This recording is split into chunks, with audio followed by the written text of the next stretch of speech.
Hey guys, thanks for tuning in for Tasty Tuesday. Today I'm going to share the best grilled pork chop recipe ever. And the best thing is 4 ingredients is all that you use. That's all you need is some olive oil. And I used 1/4 cup of olive oil. I used 1/3 cup of soy sauce. And I used a lemon pepper seasoning. I did 3 tablespoons of that, and then some minced garlic. I did 2 teaspoons of that. Okay, so I picked up my pork chops at Costco. I like them there because they're nice and thick, and they're very they're very lean. They don't have a lot of fat on them. Easy. Threw all those ingredients, my marinade, together in a bag, and then this makes 6. So then I just threw my pork chops in, tossed it around. I'm gonna throw this in overnight and let this marinate, and then we're gonna grill these up tomorrow. You could, if you're low on time, you could do like 2 hours. Okay, a couple of tips for when you're grilling. So you'll pull these out after they're marinated, and you want them to sit for like 15 minutes. That's going to soften the meat, because when you put it in, it firms it up. So it's going to soften the meat, and then it's going to just grill a lot better.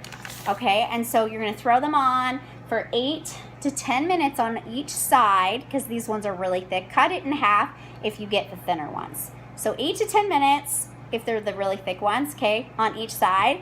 Once you pull them off, another tip is you want to let it just sit for like at least 2 minutes, because if you cut right into that meat, all that flavor and juices are just going to flow right out of the meat. So rule of thumb, always let your meat sit for 2 minutes at least before you serve it. And then is what I'm going to have on the side is I'm going to bake up some sweet potatoes. So I'm going to just foil these up, throw them in the oven, bake them on 350 for an hour, maybe 20 minutes.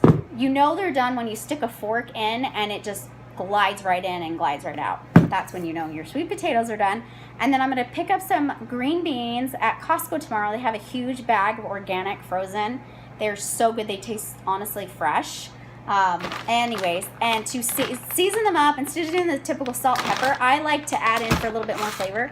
I do 1 handful of cranberries, and then I do 1 handful of almonds, and it just flavors up. The green beans soak up a really nice flavor.